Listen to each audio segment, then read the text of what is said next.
whatever thing I have already explained in the House, that what is the government is doing and what it will do. So as of now, I don't want to add any more on that. So are you thinking about CBI inquiry? Is the CBI inquiry an option for the government? I cannot say right now because I have whatever stand of the government, as I told you, I have already explained on the floor of the House. So at this juncture, I don't want to add more on that.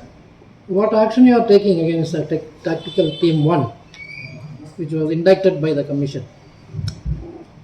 As I said, I have already explained to you on the floor of the House. Necessary explanation have been called. After we get the explanation, then the government will see what is to be done. But how they responded to the call?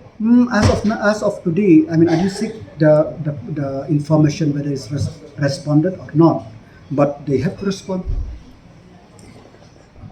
But Any timeline that we have given to the tactical See, team? that is for the matter of the police headquarters. That's for the matter of the whole department. I mean, to do. It is not for me to see each and every letter which they have issued.